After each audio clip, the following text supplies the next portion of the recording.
A perfect way to start your week. Good morning. Welcome to Good Morning Kenya. This is KBC Channel 1. How was your weekend? Great to have you on the show once again on this 12th day of February 2024. I hope you have started your week so far so good. And to Arsenal fans, good morning. You know how we do it. We shoot them six. Pa, pa, pa, pa, pa, pa. We shoot them six anytime we want. Nani anaongea? Ah, wow. It's Any okay. other Just keep on. Just keep on. No, any other team is a non-issue. Manchester United also won, just in case you didn't know, or you don't know. Manchester United. It's a very big team. Your mic is off. I can't hear you. Welcome to the program. I'm Victor Olo. Of course, Ivory Coast also won. People say that they never expected that Ivory Coast to win. But yes, that is football, and it's now over. But coming back home, ladies and gentlemen, we have lost one of our record holder. That is Kiptum, who died last night in a road accident yesterday night at around 11:30 p.m. Together with his coach along Eldoret Kaptagat Road. And yeah, the police commander have so far confirmed the incident, as well his family members. We are very saddened by that, because a record for the nation is a record for everyone. Marie, not a good way to start our Monday, you think? What did you say? Not a good way to start our week, having lost. Yeah, definitely. Yeah, definitely not a very good way to start Monday. But some of these things, you know, are beyond us. You know, condolences to the family. Definitely, this was really a promising athlete, and just at 24. You know, he still had a lot to offer in as far as sports is concerned. And talking about not a very good Monday, I think Vivian and I are also mourning in one way or another. We were supporting Nigeria. We were Team Nigeria. What but happened? I think as the game was going on, I switched sides, really. And to get back to I switched sides, so I'm part of the winning team. Ivory Coast it is. I am always loyal, no matter what. So I stick with Nigeria. I was there from the first day. So, but it was all good. Yeah. You know, it was all good. So thank you so much once again from wherever you're watching us. This is Good Morning Kenya. Definitely will bring you an update on that. And we'll be following up for you the tragic, you know, incident of Kelvin Kiptum, also bringing you up to speed with what happened and all that politics, and definitely sports coming up in a short while in the news this morning. A very good morning to you, Mike. Good morning to you, Marie. And indeed, as Victor said, it's not a very good way to start the week, having lost a champion who put Kenya on the map. Actually, Kevin Kiptum beat Eliud Kipchoge's record earlier last year, and he was likely poised to take over from Kipchoge, but God had other plans. Condolences to the family and the sporting fraternity. Welcome to the program. My name is Mike Migwi, and later on in the program, we shall be looking at accelerating transformative change within communities in our transformative leadership segment. And we shall be talking to Dr. Joseph Muremi, who is a founder and CEO of Save a Life Community. You want to tune in for that conversation later on in the program. In the meantime, Vivian. A very good morning to you as well, Mike, and good morning to each and every one of you who is watching us. It is the 12th day of February. We're in February, by the way. It is the 12th day of February, just 2 days to Valentine's, which will be coming up on Wednesday. Now, right now, we will be having a segment later on the show that is on Family Check, and we will be looking at how you get to rise above setbacks. When you are alive, you are bound to come across challenges, and we'll just be looking at ways in which you can be able to bounce back from whichever setback that may come your way. We will be talking about that with Pastor Paul Blessing later on. Right now, I want to hand you over to Marie for the news. Definitely time for the news.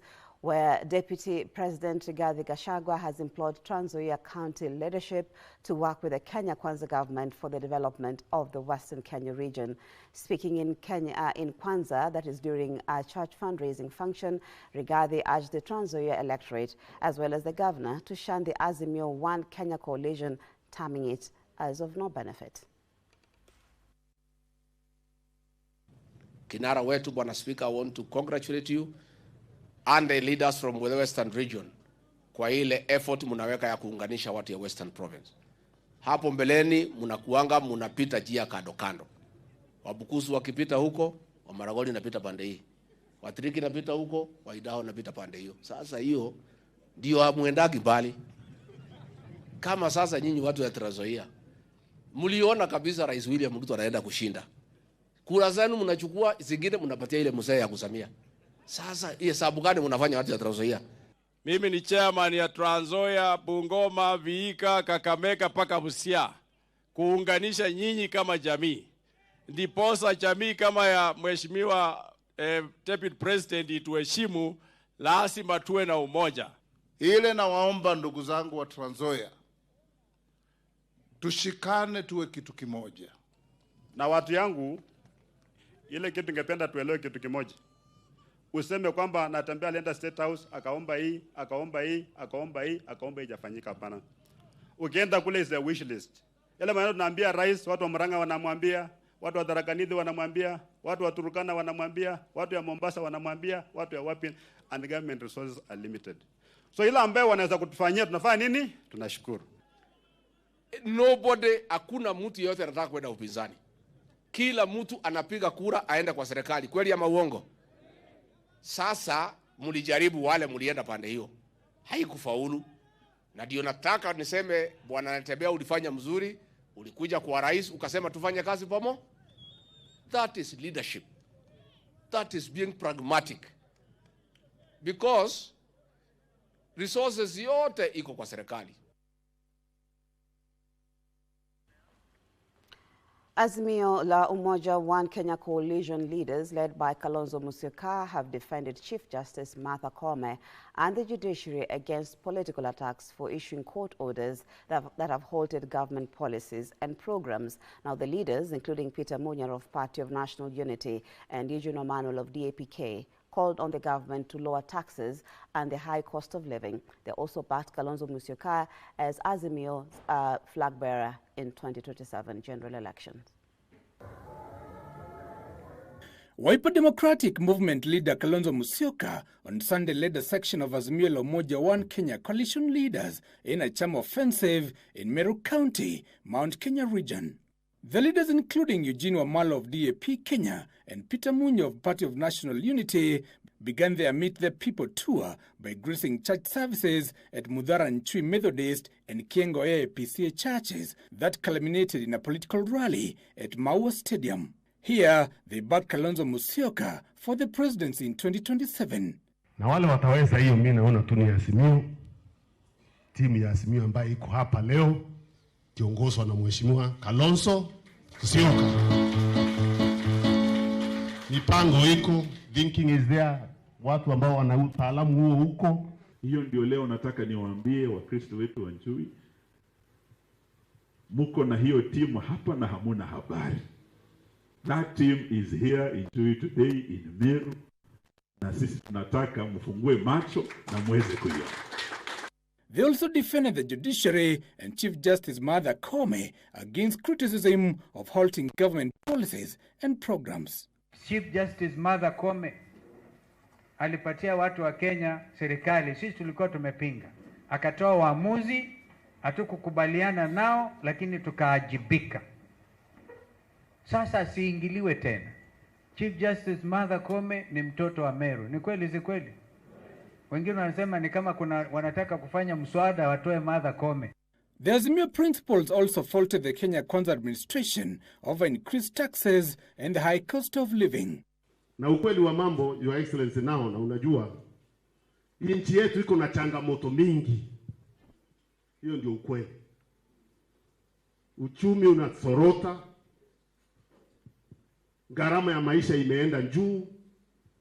kusomesha watoto sasa ni shinda.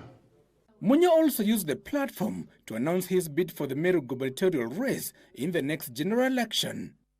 Giverson Maina, KBC, Channel 1. Thank you, Giverson Maina, for that report. Now, leaders allied to the ruling party led by National Assembly Majority Leader Kimani Ichung'wah and Senate Majority Leader Aaron Cheriot have told off opposition leaders on their demands for inclusivity in the reconstitution of the Independent Electoral Boundaries Commission. Speaking at Sugutek in Kipkelon, West Kericho County during a fundraiser for over 50 churches in the area, Ichung'wah and Cheriot dismissed claims that there was an agreement by the National Dialogue Committee that the President consult anyone in the reconstitution of the IBC. Ichung'wah confirmed that the adoption of the Dialogue Committee report will be prioritized when Parliament reopens next week, but asserted that nothing will be done outside the law. Report details statutes or laws, legislative proposals that will enable us to constitute a new panel that will recruit IBC commissioners. The only point of divergence we have with our colleagues, in the laws that we proposed, there is not a single provision in the law that President William Ruto must consult anybody in appointing either the panel or the commissioners of IBC. President William Ruto must follow the law as it is established or as it will be established by Parliament.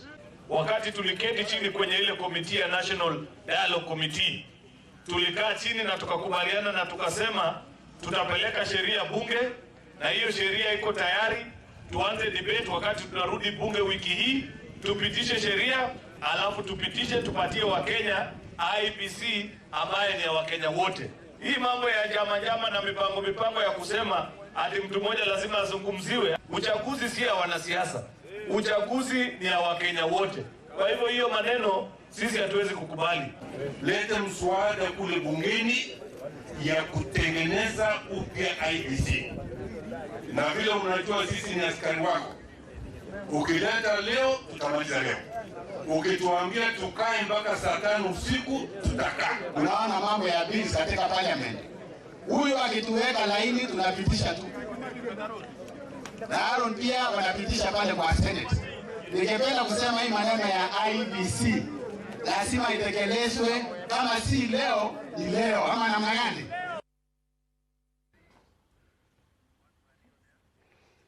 Moving on, Wiper leader Kalonzo Musyoka has been urged to join Kenya Kwanza and support the government for the benefit of his Ukambani region. Speaking at a funeral event in Yatta sub-county of Machakos County, Kericho Deputy Governor, that is Engineer Frederick Kirui, said that Rift Valley region will support Kalonzo Musyoka for presidency if he stands with President William Ruto in the meantime. Now, Machakos Deputy Governor Francis Mwangangi, however, said that in 2027, a general election, Kalonzo will go for nothing less than the presidency. Sisi kama wakazi wa Rift Valley hatujawahi rudisha nyinyi mkono. Mlitusaidia wakati wa Moi. Si namna hiyo? Sasa mimi nataka mumuombe huyu principal wenu Kalonzo Musyoka. Unajua kule Rift Valley tunampenda sana. Lakini lazima aungane na rais pole pole ndio huko mbele tuone kama atasaidia yeye, tusukume yeye. Na kama mnataka mtu akuwe rais, ni akaribia hapa ndio wakati tutapanga maneno. Bas, next time anapata hiyo kiti. They need not to fight another leader. We need to unite tukue kitu kimoja. Ndio Kalonzo aonekane Kericho, aonekane Marsabit, aonekane Mombasa, aonekane kila mahali. Lakini hiyo vita wanataka kuleta hapa, maybe wametuma na opponents. Ndio wakuje ku make sure Kalonzo amerudi nyumbani akuje kutatua maneno ya kisiasa hapa.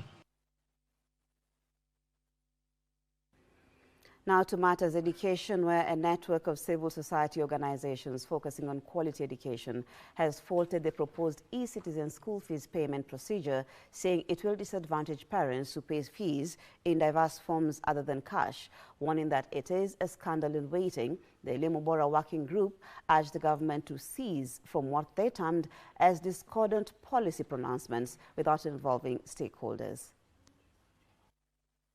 A decision to have national schools Pay school fees through the e-citizen platform continues to spark varied views, with the Limobora Working Group, a network of civil society organizations focusing on quality education, pleading on behalf of parents who don't pay school fee in cash. Do not understand, for instance, that many of the parents are using very diverse modes of making those contributions in the form of fees to the schools. And I think the public have been exposed to such.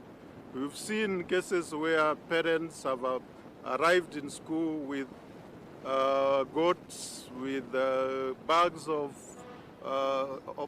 maize, potatoes and all that, and even firewood, and others have even come in to volunteer labor. Na pia Limobora tunasema e-citizen itakuja kuwa the next big scandal in the country.